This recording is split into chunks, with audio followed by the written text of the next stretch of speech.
This video is going to cover an attempt to try to understand Gambit's playstyle and evaluate the past, present, and future success or downfalls of Gambit gaming.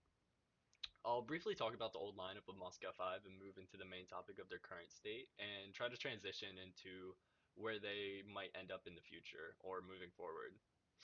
So, when I think of Gambit and we look at the Gambit core, what they're known for as a team is this heavy skirmish, always looking to fight, very chaotic. A lot of casters and analysis or analytical speakers for League of Legends have compared them to Chinese teams. Um, I don't follow the LPL that much, so I can't make an accurate uh, opinion based around that. But what I can say is, from watching Gambit since season 3, they tend to have had this trend where they run triple threat compositions that benefit the AD carry a lot in the ability to create so much pressure and force the enemy team into making split second decisions that create a lot of opportunities for the team to win fights or push for objectives and just snowball their advantages. Now, as we've moved into season 5, this new Gambit lineup with Pinoy, Cabochard, Diamond Prox, and since Nick is not in mid lane anymore, we have Betsy. They are still retaining this trend, and personally, I'm not sure if it's more of a coaching. I don't want to put the blame on their coach.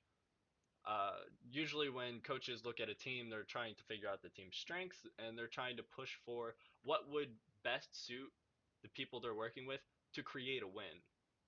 Now, based off that, you're probably looking at a problem, or not necessarily a problem, but it has to come from the player's playstyle. Now, from the original team, you have Diamond and you have Edward. There's probably a big influence based on their current playstyle just through the idea of these two specific players because they grew up with it through season 3.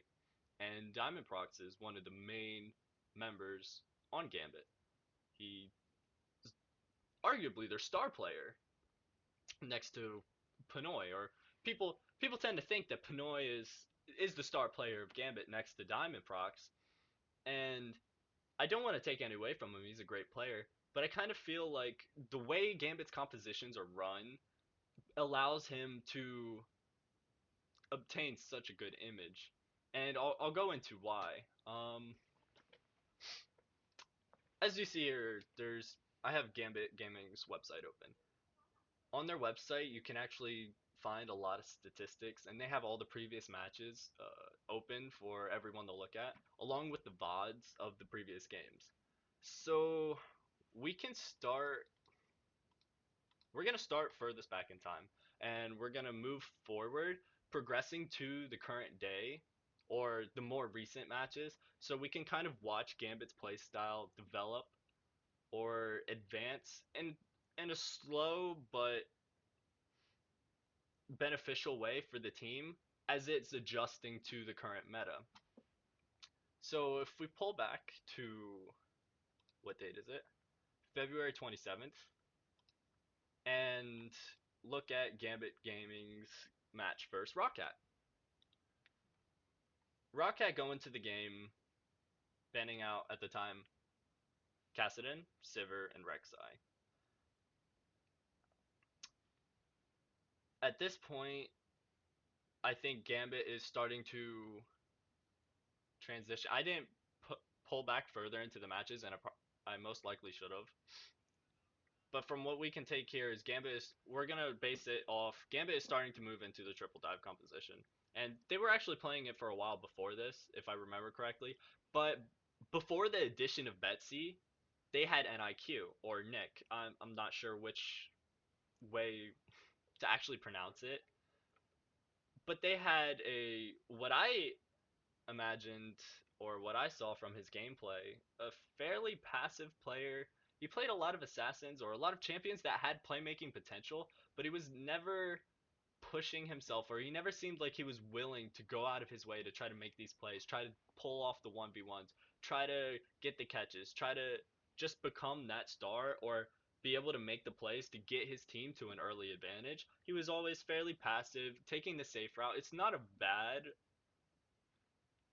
way to play the game. A lot of players do it, and it works for a lot of teams because they'll have other lanes that will benefit higher off there just being a stable mid laner, a consistent form of damage output from the mid lane, and then they'll have their other aggressive or their star players make the plays in team fights or 1v1s or lane matchups.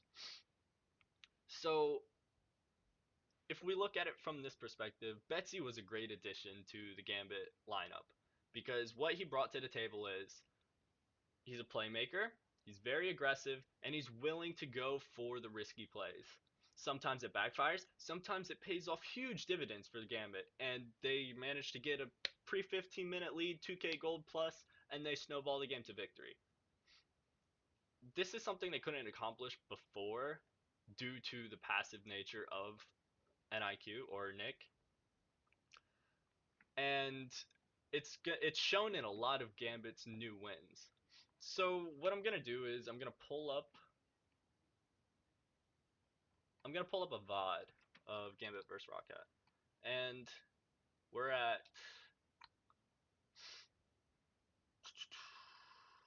47 minutes in the game. Now Gambit's running Morgana, Sejuani, and Zed. Cabochard is playing this Morgana pick. I don't follow his solo queue so much, but Morgana top lane is still kind of a trend, and it was picking up steam at the moment when it was played. And what it provides is a lot of defensive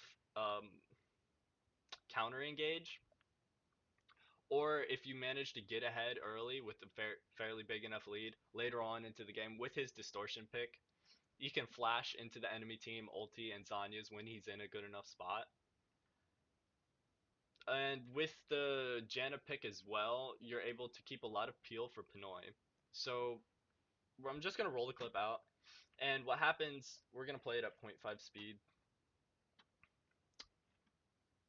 Edward is positioning himself forward in front of Pinoy because Rocket's running a composition that can engage fairly quickly onto the Gambit lineup, and if they're not ready, there's this short window of time where if Rocket gets that engage and gets the damage on the right people, they can roll over with the fight because they have two consistent damage output in the mid laner and their AD carry, Nuke Duck and Woolite, playing Kalista and Nuke Duck on Ezreal. So what happens here? Edward positions himself forward. He's he's doing this because his ult is the best form of disengage. To be able to still win over the fight without sacrificing too much if Rockcat decide to try to flash in and force the fight. Because once you knock Kennen out or once you knock Annie out, there's not going to be much follow up, and then he can keep Woolite and Nuke Duck from actually following up on the engage. So if we play the clip, Vander flashes forward, and then so does Overpow. Immediately, Janna and Cabochard are stunned. So the two the two disengage or the two main CC members, not counting Sejuani, are instantly locked up, and all of Roccat decide to aggress forward on that play. And what happens is Diamond Prox manages to get a 4-man ultimate onto all of Roccat because everyone piled forward into the engage from Vander and Overpow. Now what happens is Edward knocks back Overpow and Vander, and in that moment is when Diamond Prox manages to get the 4-man ultimate.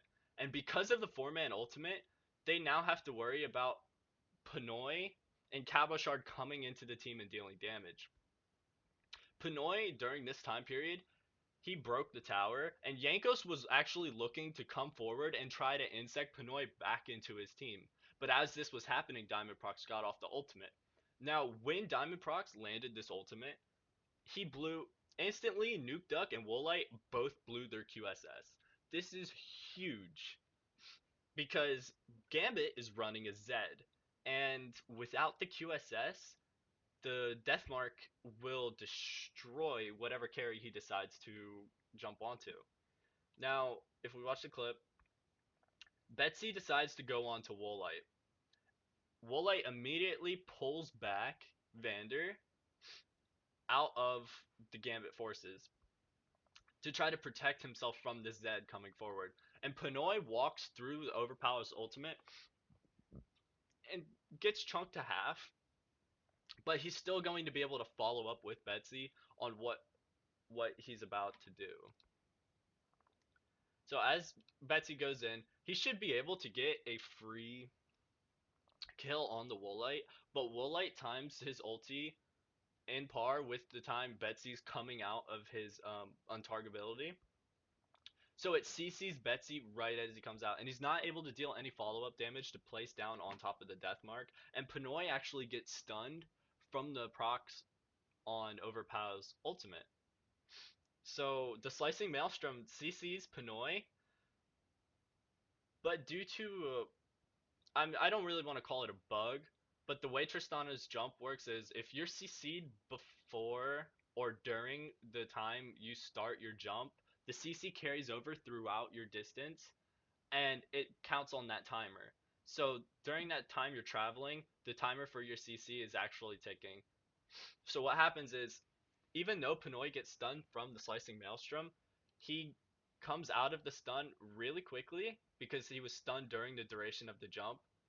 And even though Betsy goes down here, Pinoy is able to get some auto attacks and later flashes forward onto Vander to pick up the first kill. And it wins the entirety of this fight because Rockhat are running a composition where there's such a small time period for them to engage and create this fight opportunity and win it over that due to Pinoy not having been touched at all in the fight, once all those once all that engaged threat is gone, Pinoy now gets to free just wreak havoc on all of Rockhat's base. And it works really well for Gambit because if they ever get into this type of situation, they have the Sejuani dive, they have the potential Cabochard dive. They can just stack Spell Shield onto Tristana and they leave Edward in the back to just peel for Pinoy on his own. While Diamond, Cabochard, and Betsy are diving into Rockat's backline. Gambit later goes on to win that game, and I want to say it's a slight fault due to the pick and ban phase, and Rocket not being able to grab a lead early enough to be able to snowball their windows for engages. But it was really good play from Gambit to be able to capitalize on that and still create so much pressure onto the backline forces of Rockcat to be able to make four people peel back just for one carry. So Pinoy gets to free auto attack them throughout the entire fight. Now if we move forward to H2K versus Gambit, this is where people are starting to fear Gambit's Sejuani again.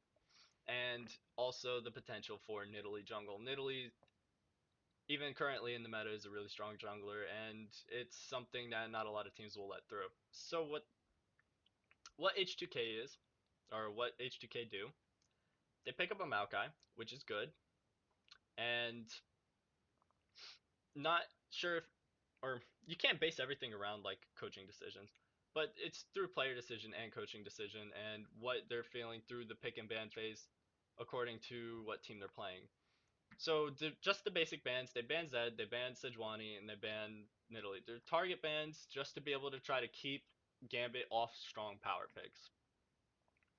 Now, for Gambit, they pick a composition where they put Betsy on Lulu, and I wasn't entirely sure about it when they ran through the pick and ban phase because Lulu's a strong pick, and I understand her strengths, but for a player like Betsy, even though he performs on Lulu fairly well in this game, I don't feel that's the type of playmaking champion to put such a playmaking person on Lulu, I mean, she's a utility mage and she strengths off her other carries being able to win fights and be able to push out lanes and strive through the utility aspect.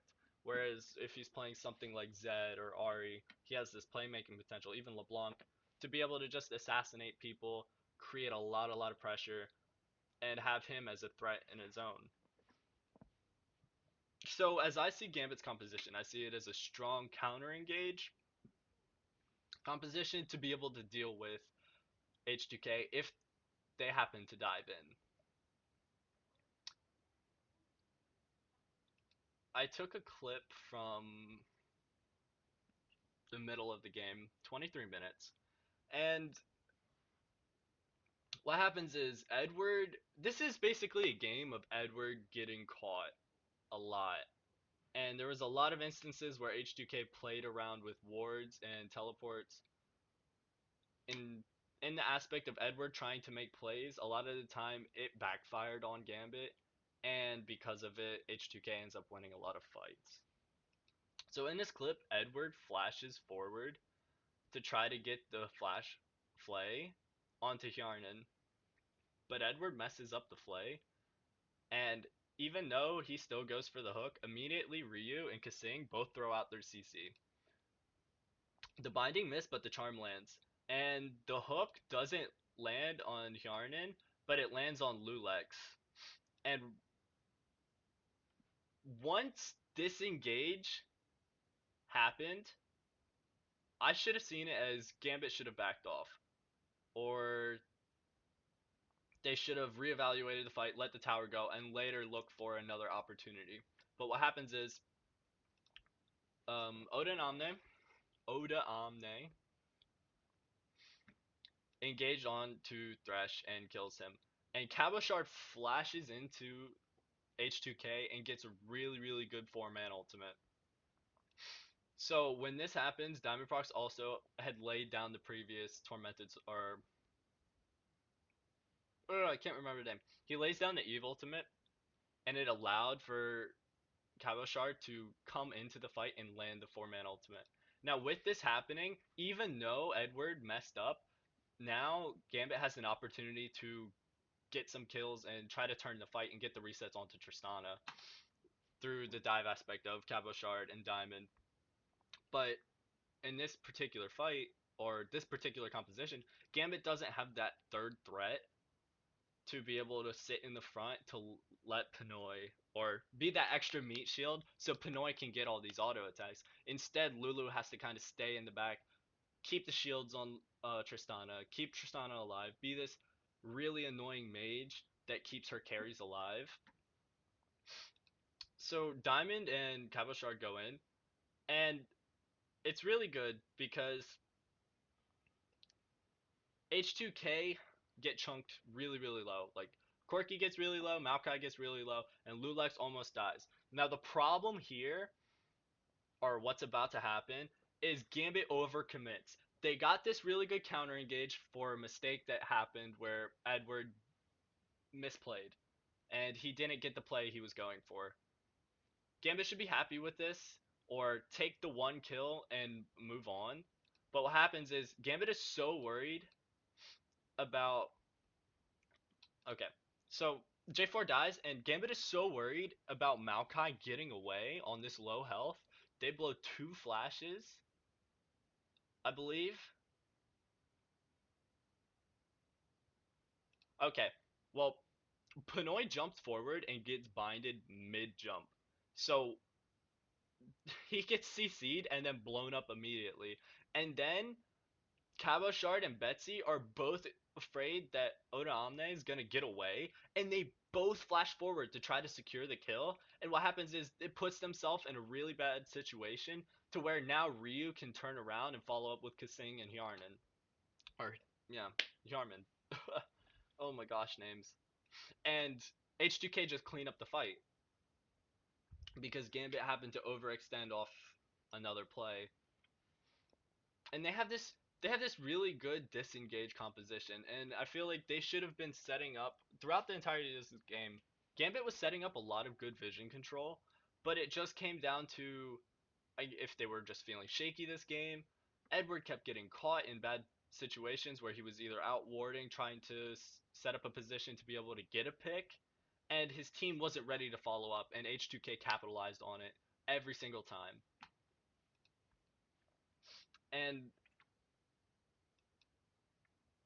if Gambit didn't overcommit after they got the 1-for-1 trade, they would have been able to rally back. I feel like they would have been able to rally back after that fight, trade 1-for-1, and then later on wait for the opportunity to get the picks. But instead, they overcommitted. They both Betsy and Cabochard both used flashes to try to secure the kill on Maokai, and then they both died for it. And it was and the H2K ends up picking up the tower. It's just a whole mess. If we move forward, there's there's also a game where Gambit plays against Giants. I'm not going to go over our team fight from within that video itself, but Gambit runs a another triple threat composition where they have Betsy on Lysandra, Diamond Prox on Vi, and Cabochard on Kennen again. And Gambit gets a 5k gold lead by 15 and a half minutes and ends up just snowballing the game solely off their lead. They made a few mistakes in the late game that prevented them from closing, but for the most part, Gambit just overwhelmed Giants, and with the triple threat composition, it was too much for Giants to actually come back because there was so much damage output from the Gambit lineup. But this next clip we're going to go over is a team fight in the very, very late game, 40 minutes, 50 minutes, where MYM is on their fourth Drake, and they just got Baron, and they're pushing bottom lane.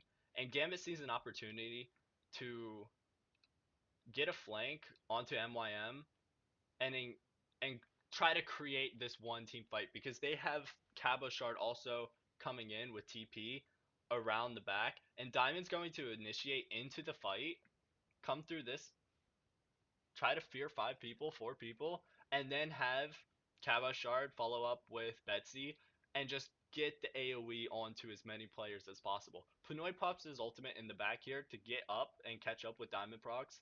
But what happens is Diamond comes in, and as Betsy and Cabochard are about to come through to get the teleport, Nami gets a really good ultimate here. And it chokes off the point, knocks up Betsy and Cabochard.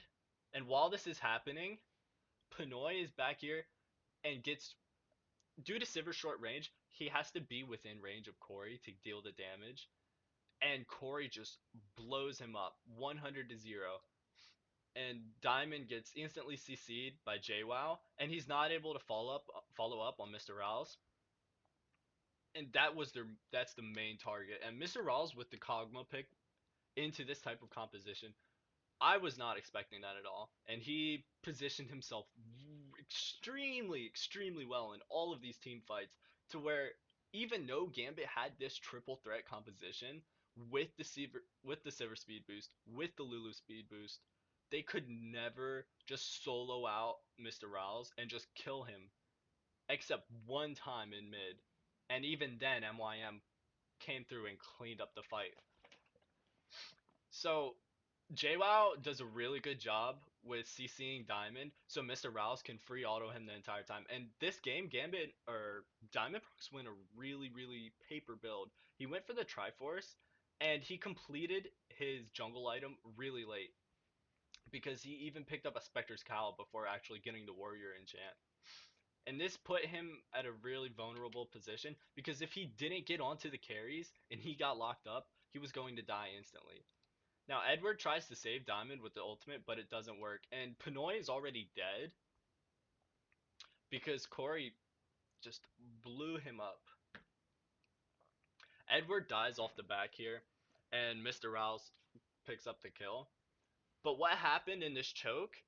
Gambit's entire team fight fell apart, and it was set up to a spot where they felt that they could get this fight. They could get the AoE damage, they could get the initiation. But what happened was Nami disengaged their entire two of the main threats on the triple dive comp. She blocked out Kennen with the ultimate and Betsy with the ultimate, and then she followed up with the double bubble, and it just kept Cabochard and Betsy out of the entire fight. And by the time they could actually come into the fight, all of Gambit was dead, and it was just the just those two standing. So the blah, blah, blah, blah, the main fault in this specific game, and what I think teams started to notice, was the fact that Gambit has been tending to run these triple dive compositions or these triple threat compositions. MYM did a fantastic job through the draft to be able to deal with this type of composition. They ran fairly strong disengage and CC to be able to just keep the threats off Kog'Maw, because once Kennen, once Hecarim, once Diana come in, they're fairly immobile because they use their gap closer to come in, or they use their mobility to come in. So you can lay down the Victor W, you can lay down the bubble, lay down the ultimate, and they also have the Maokai with the AoE damage reduction to block off a lot of the damage coming out from Gambit. And even before it got into the late game, Horo had rushed an early Aegis as like a third item. He completed his jungle item, win a giant spell, and then immediately for Aegis of the Legion. And beyond that, Nami had also rushed a Crucible. So if Gambit ever got to the position where they could actually lock somebody up with cannon, or they managed to get on to Mr. Rouse, Nami had the Crucible to be able to, or Naziak had the Crucible to be able to save him. JWoww did an amazing job this entire game for peeling onto Mr. Rouse. And it basically dismantled Gambit's entire triple threat composition. They had the CC immunity free from Olaf to be able to get onto the backline. And with the composition Gambit was running, they wouldn't have Hecarim, Diana, or Kennen in any of these fights to be able to peel for Pinoy. They left that up to the Lulu pick, and once the Lulu got drafted, they just went for the Olaf. There was nothing left to keep Pinoy alive except staying out of the fight if Horo decided to go for him. And if Pinoy ever got within range, due to the short range or fairly short range of Sivir, Corey had a fairly good chance of just one-shotting him with a QWE combo or QER combo. So in that aspect, I wanted to start believing that maybe teams were getting a grasp of the compositions Gambit has been running, just due to the fact that MYM was able to make such a good draft phase and to be able to just dismantle Gambit so well in this game. It was an absolute stomp. And MYM played it great. They played very strong, played around the fact of the damage sources, the dive threats, and they ran a really strong disengage and impale composition, and it just totally destroyed the triple dive threat. And again, in this game, MYM banned out Sejuani and Zed. Now, there's some other factors that I feel like might have played into it. The fact that Betsy had rushed Morello's, and when MYM was going for the second Drake, Betsy had dived in, and due to him just having a Morello and double Doran's ring and not like a Negatron cloak or even an Abyssal scepter, Gambit couldn't have fought for that dragon.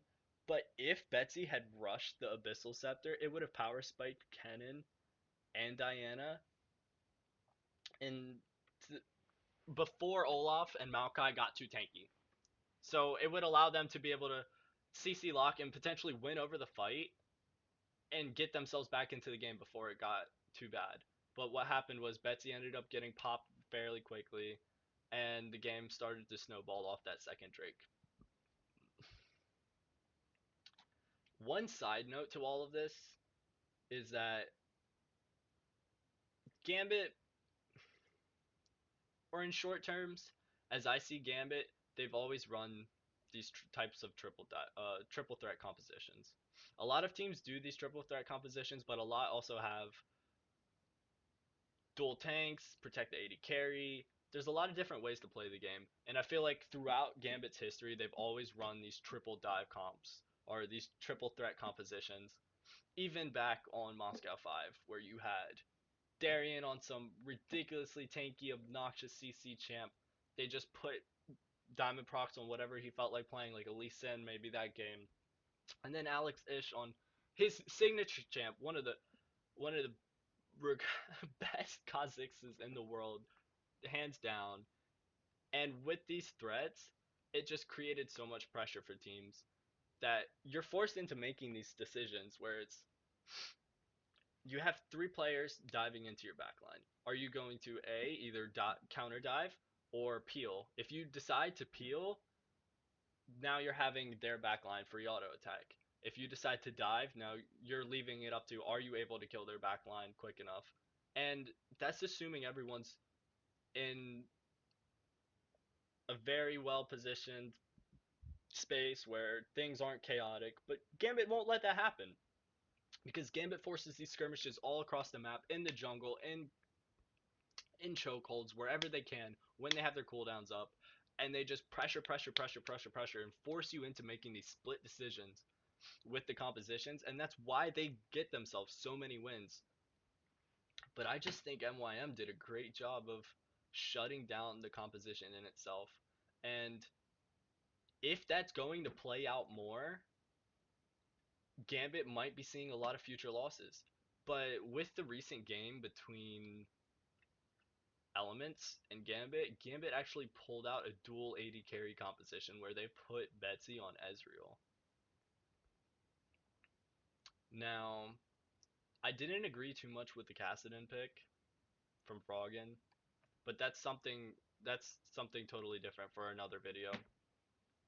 But if this is the case and Gambit actually has, I'm not saying they don't, but if Gambit is starting to display so much diversity, there's a really good chance that they start to step up their game and be a lot stronger of a team than I had previously thought them to be. Because beforehand, me looking at Gambit, I always saw them as triple threat composition. If they don't have a lead by 15 minutes or around the 15-minute mark, they tend to lose the game because the triple threat comp falls apart and their threats die before they can achieve anything, or they don't have a strong enough dive, they don't have a strong enough front line, stuff like that. And it even carries through with these games. For example, in the Gambit versus MYM game, at 17 minutes 35 seconds, they lost the they lost the fight. They lost second Drake.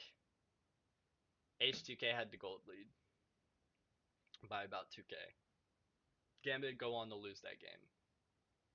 In the Gambits versus Giant game where they snowballed, they had the 5K gold lead at 15 minutes and 30 seconds. They won the game. H2K versus Gambit game, Gambit lost. At 15 minutes and 30 seconds, Gambit lost their entire outer ring of towers. And this put H2K in a very, very strong position in the game to be able to have all this gold or have all this extra gold to spend and put them to their power spikes a lot sooner. And that's one of the main points that weighs on this around the 15-minute mark is a lot of teams or a lot of people will be completing their first item, and if you have the lead generally around the 15-minute mark, you'll do your completes before the enemy team, you'll hit your power spikes before the enemy team, and then you can force your advantage. But whenever Gambit doesn't get that 15 that gold lead or that advantage before or around the 15-minute mark, they most often or not lose the game. Gambit versus Rockcat. 17 minutes Gambit had, they gained a 1k gold lead. It's not much at all, but they were actually down at the 15-minute mark, and they won a pretty good team. Or it wasn't much of a team fight. They caught like two or three people, and then they rolled the game off that. They took bot tower, they took Drake, and it allowed Gambit to come back into that game. Now, I'm not an expert. I'm just somebody who plays a lot of solo queue, watches a lot of VODs. My opinion is up for interpretation. You can always make your own opinions on how you see these teams, how you take other people's opinions. And as I see Gambit, I see them as a team with not so much diversity as they used to. I feel like Betsy pickup was great for the type of compositions that they run.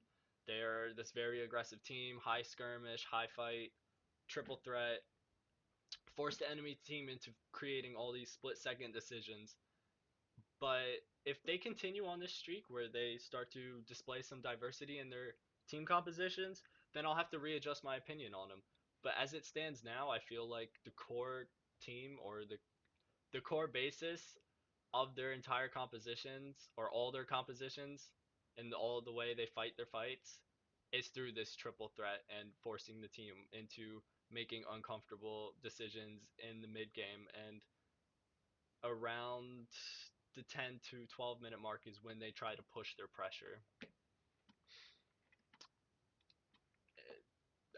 That's that's about it. I wanted to move on and make a or I wanted to talk about elements actually, because back on March 7th or so, I tweeted at Crepo and told him, hey, you should put Shook on Sejuani and Nunu, because in my mind, I feel like all elements needed was a utility jungler to help create this extra pressure onto objectives and be able to provide extra protection for Reckless in the mid to late game. And the past two games, or the big two games Element played last, Shook was on Sejuani, Shook was on Nunu. It's a coincidence. I'm not saying anything, but it also has to do with the Cinderhawk changes. And I'm just gonna save that for another video as well. But if Gambit keep on this trend, I'm seriously gonna have to reevaluate my opinion on him. But as it stands, triple dive, triple threat, nothing else.